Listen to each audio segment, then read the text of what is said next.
So, welcome to the stream. There was some issue with the previous stream, and the video got ended. I don't know abruptly. We will continue the session here. So, just give me a second. Let me start once again.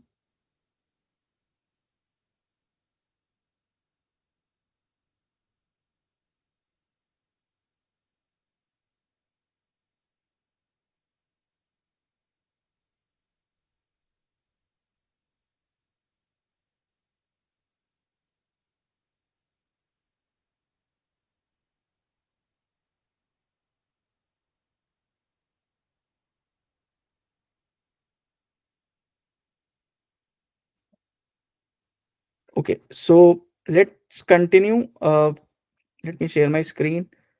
I don't know what happened that time. Okay, so we were discussing about binary search, right? Now, suppose, so our question is that we are given this particular array and we have to find a target element 42 and we have to return the index of this particular element. So let us try to build the approach from coding perspective, that how will you solve it. So what we have to actually do, suppose we have this particular array here with us, right? Now, what are we going to do is, let's say we have these values present here. Okay, and let's say we have some numbers 1 2 3 4 5 6. So suppose we have to find up an element. The first step is what we are going to do. We will be having we'll create two pointers here. The first pointer will be the starting pointer from here, which will be called as left pointer. So we'll call it left pointer. Okay, which will be the starting point of the list, and second will be the right pointer. Okay, which will be the end point of the list. Now, based on this, I will select their medium, the middle point of these two. So it will be left plus right divided by 2. So let's say it could be 3 or 4. It could be anything. So for example, if this is an odd element, odd numbers of list, it will be the center one. If it is an even, it will be the one which will be to the left of this. So let's say this is the mid element. Okay. So I'm just telling the approach that we are going to follow. So at the first, we will start with this. We'll have a left pointer, and then we will have a right pointer. And because of that, what we are going to do is, now we have to ask whether my target. So let's say this is my target, right? Does my target lie to the left or right of the midpoint? If we see, my target 5 lies to the right of mid. So what I'm going to do, I'm going to shift my left pointer. Remember, we have to discard this part. So what we will do, we'll shift the left pointer from here to one step ahead of mid pointer. Okay, so this is what we are going to do here. Why to use binary search? Can simple We use binary search because binary search is efficient. Remember, I told you, let's say there's a list of 1 billion parameters, 1 billion elements. A linear search will take these many 10 raised to the power 9 steps or seconds to solve this, but a binary search will solve it in 30 to 31 steps or seconds. So do you see, like, the time difference? For example, you might not see the difference in small code, but when you write big complex codes, uh, if you solve using binary search, the code will be more efficient. That's why, for example, when you go to any website, right, and you see that website generally is slow. Suppose you type something and website is slow. We always complain, oh, website is a little slow, something is wrong at the back end. So what they do, the coding they have to change, because the coding is not optimized. When user asks any question, the code takes too longer to run, right? And there comes these optimization techniques.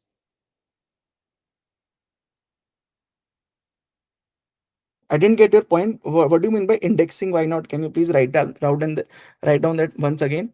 So basically, the use of binary search is that it is an optimization technique. Same step through linear search will take these many steps. Through binary search, it will take 30 to 31 steps. So you can see it's a very efficient algorithm. Now, what we were doing, that we have this left index and right index. So we will define a left pointer and a right pointer, and we'll take the middle of that. Okay, so middle of that, let's say it comes out to be 3. Now we see that my target element is to the right of middle point. So I have to discard everything from there. So I'll move my left pointer from here to one step here. Now, once I have done this, I will be left with 4 5 6. Correct. So this will be the element I'll be left with, 4 5 6. 4, 5, and 6. Now, again, I will follow the same approach that I did earlier. This will be my new left pointer, and this will be my right pointer. Okay, again, I have to take the middle of it. So the middle of it will come out to be this part. Okay, now middle element is exactly same what I'm looking for. So this will, I will return the index of this. So that is how I'm going to approach. Let's start to build this using code so that you understand a little bit more.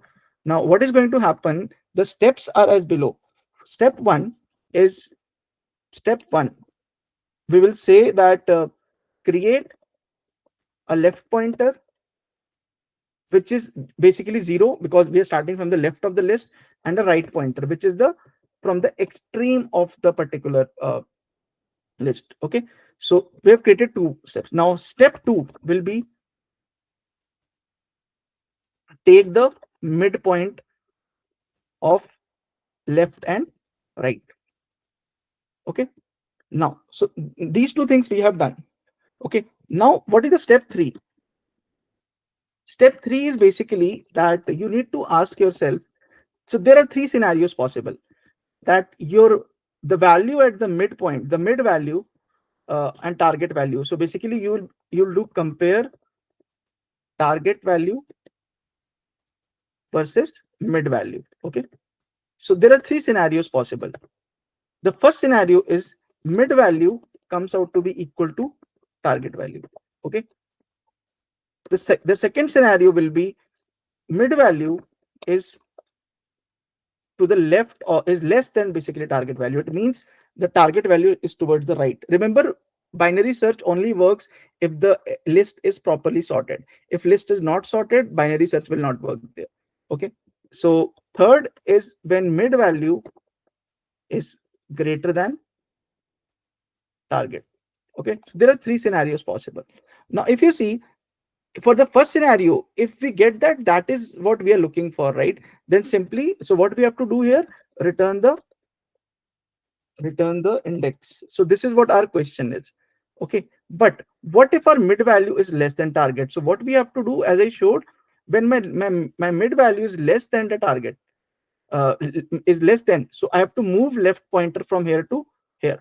And if my mid value is greater than target, so I will move my right pointer from there to there. So this is how it is going to work. So let's try to understand this through like further. Let's write down a code properly. Let me check any comment.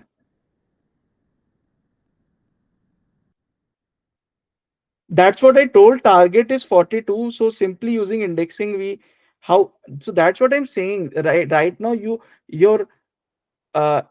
cannot do that. I mean, if you point is this, there are limited elements here only, like 1, 2, 3, 4, 5, 6, 7, 8, 9. Only 9 elements are there. Okay, and if you just do a simple search, so how does it work? When you simply do, let's say, what do you do in normal scenario? In normal scenario, you will say, okay, you will write down a code that for I in range, length, for I in range length of array. Okay, you will say that if of I is equal to target, then print, let's say, you will say print so you'll print I, right? This is what you are saying. Now the problem with this is that sorry, I need to write down this. So you are saying this, right? If you do this particular approach, the problem is that this is a linear search. What you're doing here, you're running a for loop. If you run a for loop here, it will go one by one. Now to reach to 42, it is going to take 1, 2, 3, 4, 5, 6. It is going to do 7 steps, right? So we don't want that. Now imagine right now we only have 8 elements. What if there are 800 elements? So writing down this code will become very inefficient when the number of elements in this list is very higher. That is why we need a binary search. I hope it is clear. Yeah, as the data size increases, time complexity will increase. So this is why we need a binary search. So now let's assume, so this is the architecture of binary search that we had written. So now what I'm going to do, I'm going to write down a function, let's say def binary search. Okay, so this function, basically we are going to take an array. Okay, and we are going to take a target. We are going to take two values. Okay, so what we have to do, remember, uh, the first step was to create a left pointer which should be the extreme left. So I will say put a left equal to 0, because what is the index of the leftmost element? The index of this is 0. And what is the index of this? It will be, we will say right will be equal to length of array minus 1, right? Because this is that's how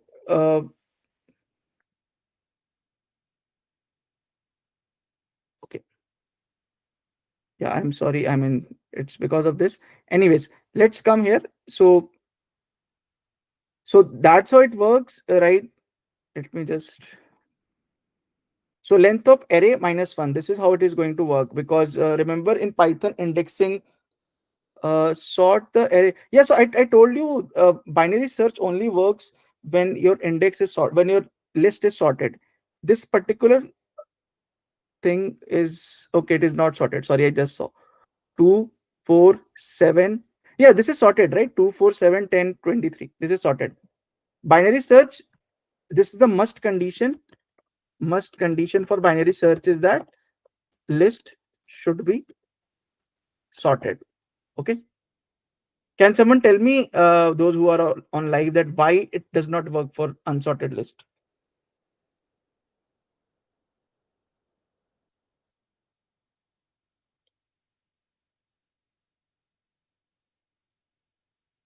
The reason it does not work for unsorted list, it is pretty obvious that what we were doing here, we were simply, if I show you the, we were splitting into half and comparing, right, whether it is lying here or here. If your list is not sorted, we cannot find the mid value and it will give us the abstract result. So that is the thing. If your list is sorted, then binary search is best. If it is not sorted, there are like a lot of other techniques we can use. Okay, so right now, so let's move towards coding. Now we have defined left pointer and right pointer. Okay, now remember, left pointer will move from here to here and right pointer will move from here to here. So we will run a loop till my left pointer is less than equal to right pointer. So I will run a while loop here. I will say while left is less than equal to right. Okay, so this is my must condition. So what is the objective of this condition? Because uh, left will go from here to here, it will keep on increasing, right will keep on decreasing.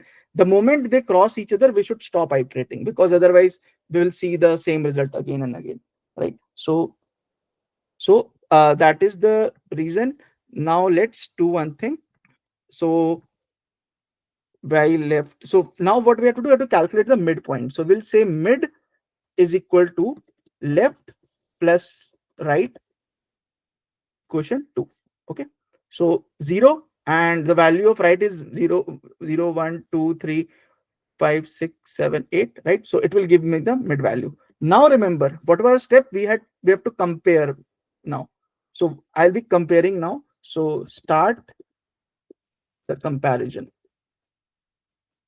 So I will say if mid is so not mid, if array of mid is equal to target, what is given.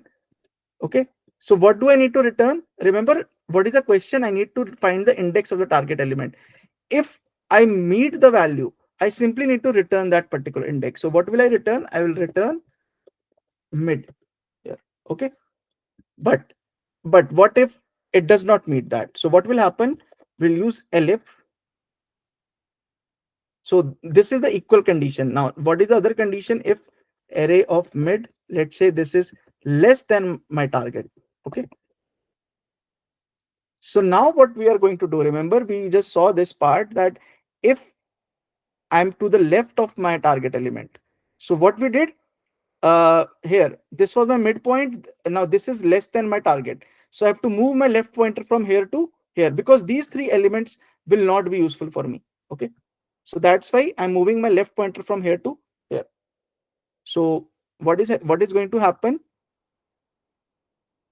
I will say left is equal to mid plus 1. Okay, we'll increment the left pointer by 1.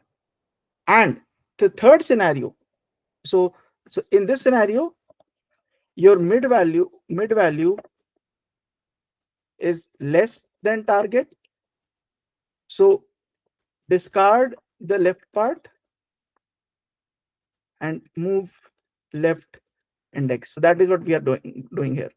Okay, and the third part of this particular code is else, or you can simply use elif as well.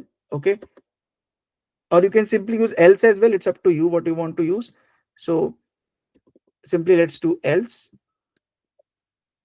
We'll say right is equal to mid minus 1. Otherwise, we'll move our right from mid to -1. So now if none of this condition come out to be true, so I'll return -1. So okay, first let's run this, then now let's see what comes. I hope this logic is clear. Now this is how binary search is going to work.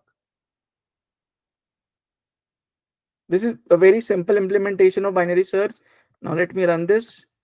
So now what I'm going to do, I'm going to run this function on this particular target. So let's call this function print. So first of all, let's do this. This is my array. This is my target. I will say print binary search. Okay. So I need to pass array and target, which I have created here, and I will run. So I should get the value of 6 here because 42 is present at that particular name target. Okay, sorry, I just need to. So I got the value as 6.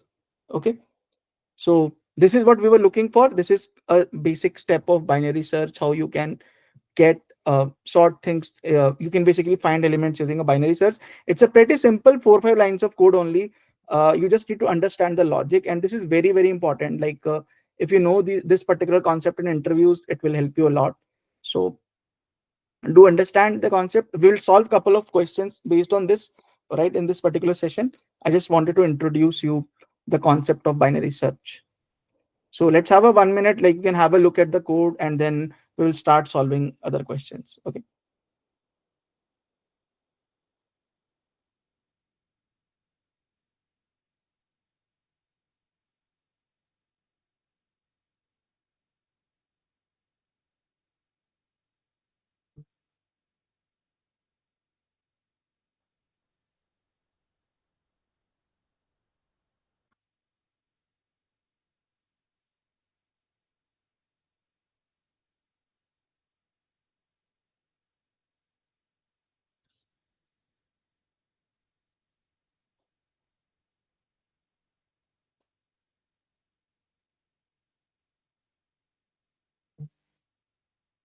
So let's start solving few questions. As I mentioned, we are going to solve 5 questions in this particular live.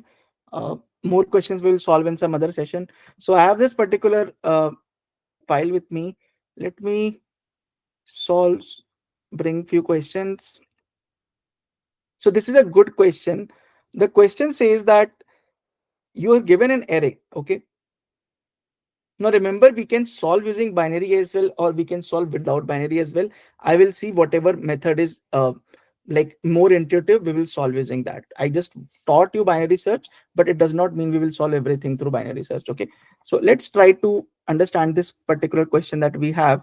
The question says find the peak element. So you're given an array. Okay, now what is a peak element? A peak element is an element which is greater than the number to the left of it and greater than the number to the right of it. For example, here 20 is a peak element because it is greater than 3 and it is greater than 4. 4 is not a peak element because 4 is greater than 1, but it is less than 20. Okay, and there can be peak at the extreme end as well. For example, so there are 3 type of numbers possible.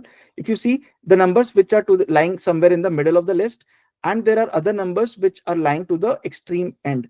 So for example, 1. Now 1 is less than 3. So 1 can only be compared to a number to the right. So 1 will not be a peak element because 1 is less than the number to the right. And here also 1 will not be a peak element because it is to the because it is smaller than something. Peak, it is not necessary to be middle. Peak can be anywhere. For example, here if you see 10 is a peak element because 10 is greater than 7, because there is no number to the left right of 10. So 10 is a peak number here. Here 6 is a peak number. If you see 6 is greater than 4, it is greater than 5. Okay, so that's so peak number is, if the number is lying to the in somewhere in the middle of the list, it has to be greater than both the left and the right value. If the number is on the extreme ends of the list, it has to be greater than the adjacent value. So that is the definition of peak element. So we're going to code this particular. Do you guys have any suggestion? How can I solve this?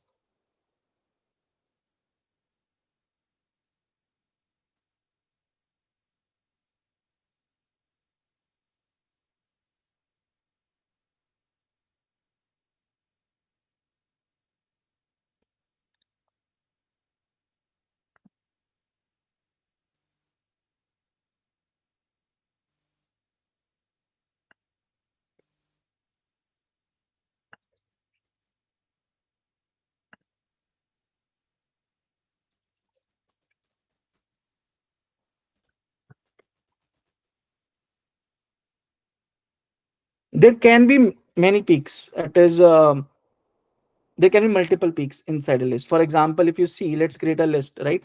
So let's say this is 6. Now this is 1. Now 6 is a peak element. Now let's say 10 and 9. Now 10 becomes a peak element.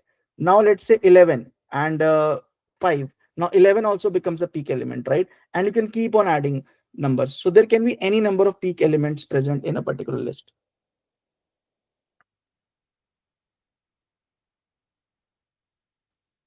So do you guys have some suggestion that how can I solve it? Again, it is not mandatory to use binary search. Binary search was just a concept I taught you.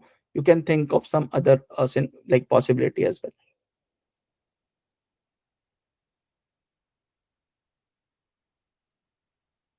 Okay, so let me tell you how to solve this particular question, right? So if you yeah, we need to find all of the peak elements. The question is we need to find all of the peak elements in a particular list. So how we are going to do this, right? Think like this. Now this is a very famous interview question. It is being it like a lot of companies ask this particular question, and so why this is a good question is that you need to think. The coding part is not difficult, let me tell you. Once I code, you will find it to be relatively easier. Point is of thinking that how do we address them. So let's say this is my list. Okay, so I have some number. For example, let's say 9 here, this is 7, this is let's say 5, this is 1. Okay, or let's say this is 11, this is 6, this is let's say 8, and this is, for example, 16. Okay, so let's see, first of all, let's visually see which all peak elements are there. Okay, because that is important. Okay, so if you see 9, so there are three possibilities. A number, so let me change the color. So a number could be at the extreme left, right? A number could be at the extreme right, or the number could be at in the middle somewhere. So we have three scenarios. Okay, if we see, first of all, let's see the extreme left one. Now 9, it is greater than 7, so 9 is a peak element, right? So 9 is a peak element. Now 16 is greater than 8, so 16 is also a peak element. Okay, so both the numbers which are present at the extreme of this particular list are technically peak numbers. Now let's explore the middle numbers. 7 is greater than 5, but it is less than 9, so it is not a peak number. 5 again is less than both of them, so it is not a peak number. 11 is greater than both of 5 and 6 as adjacent number. So 11 is a peak number. Now 6, again 6 is not a peak number. 8 is also not a peak number. So what do we see in this particular list? We have 3 peak numbers, and we have to build a logic so that we can identify through them like through code right now. So we are doing visually, we want to identify them using code. So let's so I'll break. Remember, we are going to have 3 conditions: one this, and other is the middle one. Okay, which should be great. I didn't get your point. Like 11 is greater than 5 and 6, so 11 is a peak element. 5 is not a peak element because 5 is less than both of the adjacent. 6 is less than both of adjacent. 8 is less than both. 8 is greater than 6 but less than 16. So 8 is also not a peak element. So definition of peak is it should be greater than both the adjacent elements, or if the number is at the extreme end, it should be greater than the adjacent. Left, right, mid. I didn't get your point. 9 is greater than 7. That's why 9 is a peak number. 16 is greater than 8. So 16 is a peak number. 11 is greater than these two. That's why 11 is a peak number. All other numbers are not peak numbers. 7 is greater than 5 but less than 9. And all others numbers are also like this.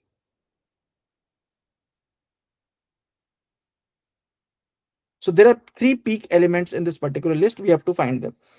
Okay, so let's see how we can do using code. We will so let's try to build our approach. First of all, there will be 3 scenarios. So scenario 1 is of extreme left. Scenario 2 will be of extreme right, and scenario 3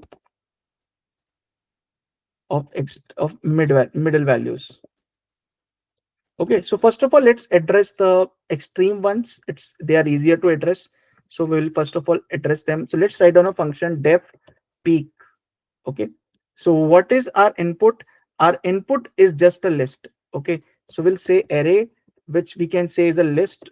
Okay, and yeah, so we will be taking, this is our function, right? Now point is, we need to write down an if condition that if your index is 0, then you just need to compare with the, so I'll create a blank list, for example, peak. Okay, peak values, this is going to be a blank list. So what I'm going to do, I'm going to explore all the 3 scenarios, and I will keep on appending values to this. Okay, so that's what I'm going to do. So step 1 is scenario 1. So I'm going to code for scenario 1 right now. Now scenario 1 is that if I see, if my index, so yeah, I have to run a for loop basically for I in range, okay, length of array. Okay,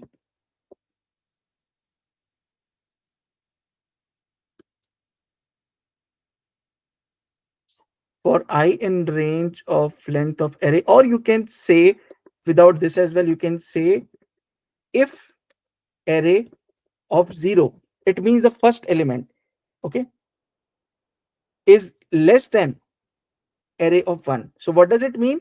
I'm checking the extreme left value. If it is less than this, will it be a peak number or not? Or simply say if this is greater than, so if the extreme left value is greater than the adjacent value, then it is a peak number. So what do I need to do? I will say peak underscore values dot append. What will I append? Append a value of 0. So what does this mean? This means that if there is a scenario 1 that leftmost value is greater than the adjacent one, I'm appending it. I'm appending its index. So this will give me the first peak value if it is a peak value. Now I will solve for the Scenario 2. Scenario 2. So how will I do? I will say if array of length of, for example, so what will be the index of the last point? So we'll say length of array, okay, minus 1. If my extreme right value is less than my, for example, if my extreme right value is less than array of length of array minus 2, okay. So what I'm doing in this particular scenario, I'm simply saying if this element, remember what is the index of this particular, what is the index of this? This will be the length of this minus 1, right? The index of this particular element will be length of array, okay, minus 1. So if the value at this point, if this is greater than the value at the index length of array minus 2, right? So if this is the condition, then it is a peak element, okay. So let's go back to the code. Yeah, sorry, it should be greater than, not less than, okay. If this is the scenario, then what do I need to do? And I will say peak underscore values dot append length of array minus 1, right?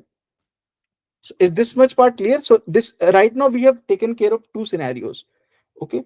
So let's just test this function out, okay. So I'll return, right now we're not completed the whole code. I'm just checking if these two work properly. Return peak underscore values, okay. So for example, in this scenario, 10 is a peak. So if I test on this particular array, it should give me two values, right? 0 and the last one, because both are peak values. 10 is greater than 5 and 10 is greater than 7. So just testing if my function is right so far. So I will say print peak array. Okay. So once I run it, I should get a list with values 0 and 0, 1, 2, 3, 4, 5, 0 and 5. Some indentation problem is there. Let me just check it. Peak values. Okay.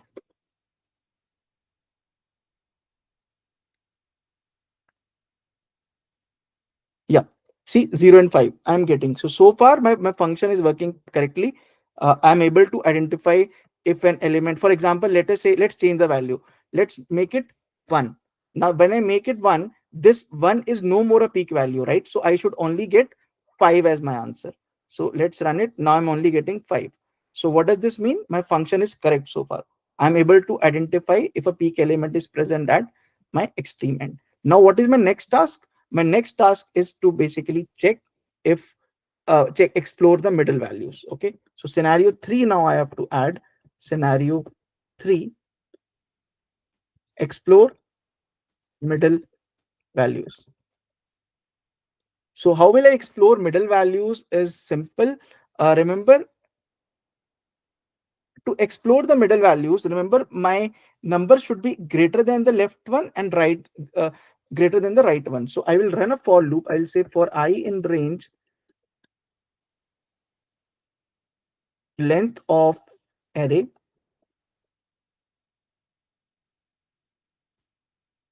minus 1. Okay, so what I'm going to do, I'm going to compare with the adjacent. So I'll compare this element with this and this, right?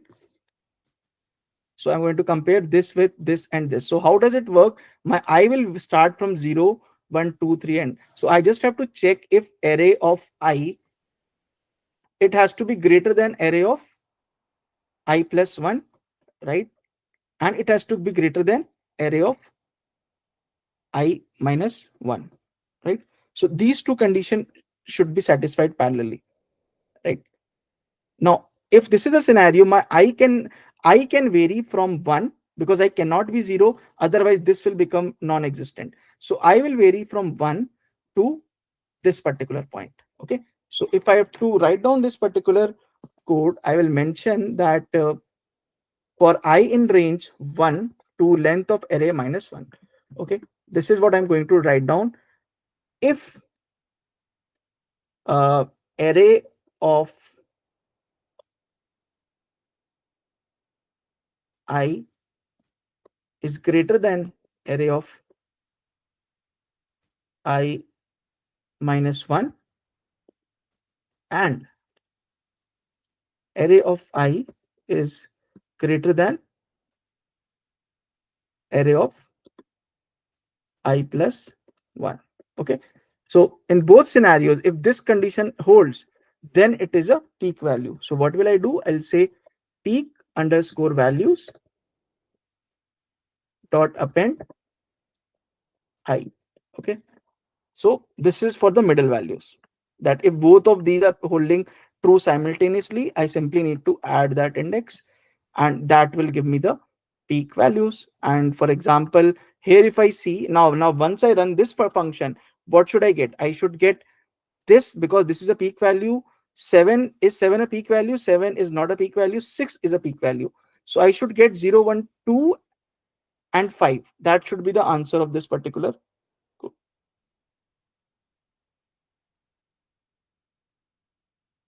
Why I plus 1 minus 1, where this one, so this one I told you, right? I is varying. I starts from 0, it goes up to this point. Now we are comparing I with I plus 1 and I minus 1. So if I takes a value of this, I plus 1 is not possible because there is no value which is present to the right of this. So that's why I will start from here and it will go till here. That is why we are doing this is ranging from 1. That it means I cannot start from 0, because if I do I 0, what will happen in this condition? If I do an I equal to 0, I will mean that array of 0 minus 1, that is minus 1 less than array of 0. Now this is not a valid condition. For slicing, you can never pass a negative value. So remember, I will vary from 1 to length of your whatever is minus 1. So this is the scenario. So this is the logic here. Now once I run this, I should get the right values. Yeah.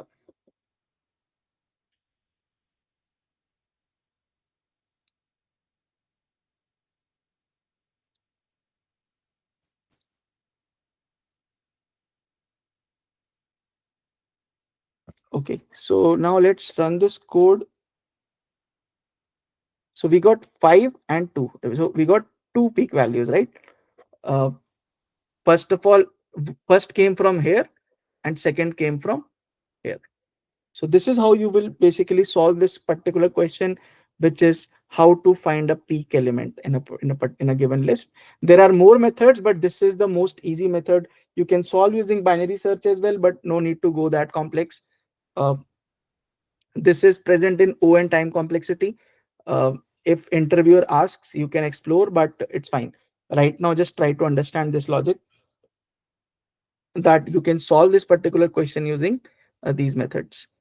So yeah, let me know if anyone has any doubt. Put in comment box. We'll solve one more question, right, and then we will call off the session. We can practice more questions some other time.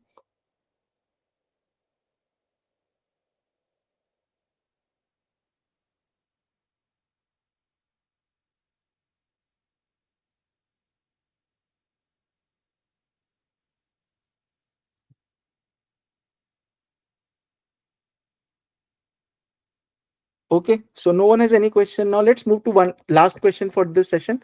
Then we will call it off. So for example, let us say, I mean, there are a lot of good questions. So for example, let's take this particular question, right? You are given a first and last occurrence is also a good question. So I will solve, we'll do this one in next session. Let's solve a little bit easy, not easy. This is also a good concept of list comprehension. So let me just copy this. The question says that you have a matrix. You have to find the kth smallest element in a sorted matrix. So what is, if you see this particular matrix is like this. So this is the matrix which you are having.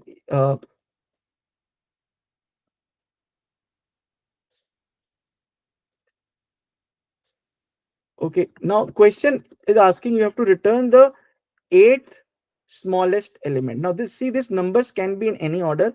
The question says that return, tell me the eighth lowest value from yes, these are basic questions.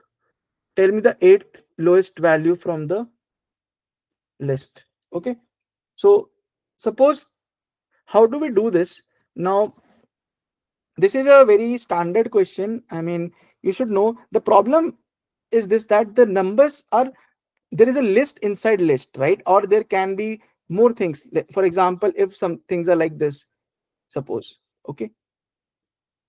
So what is the problem here? That this is a nested list inside list, and you cannot directly compare the values, right? So that is the biggest problem here. So how do we sort, basically solve these type of questions? So there are two steps, remember. So step one will be to flatten the list. Okay, flatten the list. So technically what you have to do, you have to uh, take out all the numbers out of this particular nested and store in a separate list. Okay, so this is your first step, and after that, step two should be easy. uh, tell the kth smallest number. Okay, so this is the approach. So how to flatten it? Now there are multiple techniques to flatten a list.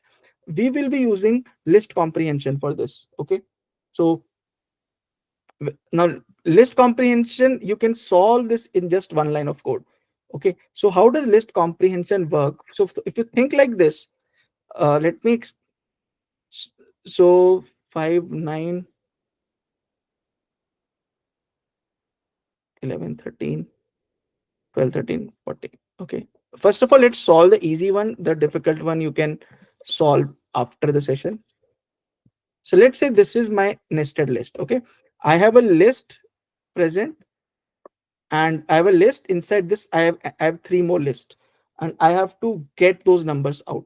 So if you see, for example, let us say if you have a list present like this, 10, or let's say A, B, C, D.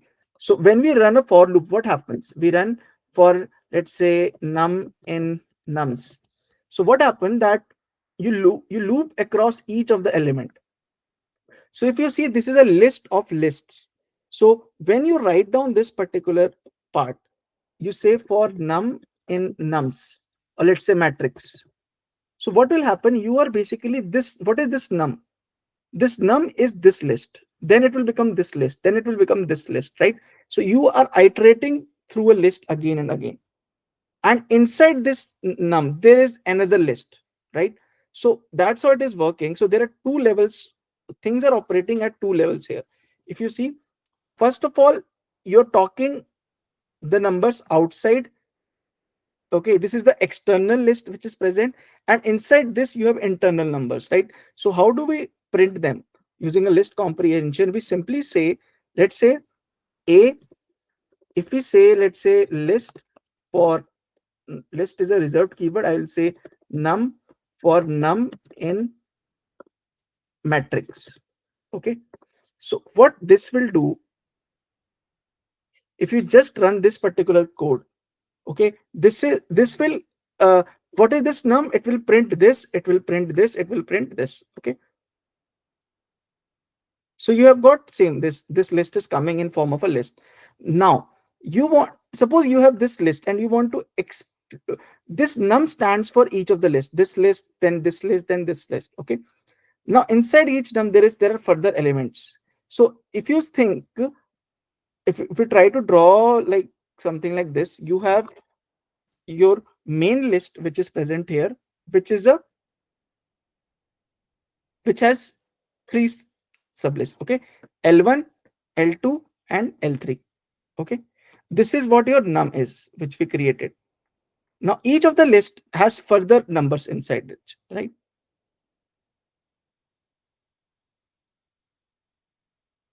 So let's say number one, number two, and so on.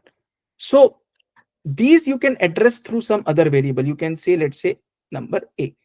Okay, so you will say that A is present inside num and num is present inside list, right? So basically A is present in num, okay, and num is present in list. So this is the like how you write complex let's say list comprehension, right? So one is the, this is the outer part, this is the inner part, and you can keep on going nested deep and deep, right? So this is the logic which we are going to use in this particular question. We will say that, okay, now this num tells me this particular part. Now I have to go inside this particular list. So what I will say, for, let's say, call it k in num. Okay, now what will happen? Okay, now if I write k, so this, the part which is coming before for, I'm going to print that part. Okay, your list is a reserved keyword, so I'm using k or n, something else apart from that. So what is happening, this code is doing that. First of all, it is going to explore num in matrix. So inside this big list, it is going to explore each of the list. And when I write down k in num, then inside each list, it is going to explore the elements which are present inside it as well. Now, once you run this code, you will see a list created, which is of this particular order. If you see, now we are able to flatten the list and we are able to get all the numbers in this particular order. So I will simply say, okay, call this p is equal to this. Now if I now print p, so p is technically my flattened list which is required. And now what is this question? I need to return the kth smallest number. If you see, this particular list is already sorted, okay, because it was already given. If it was not sorted, you can simply sort that as well using dot sort method. But so you can simply use dot sort method to sort any list. Okay, but this list is already sorted, so I'm not sorting it. Now what you need to do, you need to return the kth smallest. So for example, suppose you have to return kth smallest number from the left side, because this is sorted. So or you can say kth lowest value. So you will move from this 1, 2, 3, 4, 5, 6, 7. So suppose you are being asked, let's say, return me the third lowest value. So what is the third lowest value? This is 1, 2, 3. So what you will do, you will say t, remember we use slicing method. So 0, 1, 2, I have to return 2 if I have to get the third lowest. Similarly, if I have to get the fourth lowest, I will use 3. So this will become k minus 1. Okay, and through this method you will be able to return the kth lowest value. Okay, so for example, right now the kth value is 8th. So now I'm going in this particular direction. So now remember, if you have to sort this, let me sort this as well. I think it is not sorted properly, so I will say let's say k is equal to p. So I'll say p dot sort. Okay, now I'll say print p. So if you see, now this is sorted. Okay, now I'll simply say print p k minus 1. Okay, now once you run this, you will get the 8th smallest value, which is 13. So that is how you can solve these type of questions, where you have to flatten a list. So you this method is called list comprehension. You can explore it online, that how does list comprehension work, right? And after that, it's simply slicing that we have done. So these are the we did binary search, we solved a peak question, and then we solved this flattening the list question. So I hope this was helpful. I'll try to conduct more sessions some other time, but that's it for today's session. Thanks for joining in. Try these methods if you don't know. Right, I will upload the question in the YouTube file section in some time. You can get the questions from there. But yeah, that's it for today's session. Thanks again for joining. Please subscribe to our channel if you have not, and we'll keep coming up with more such coding sessions or project sessions very soon. Okay, so thanks again. Have a good day.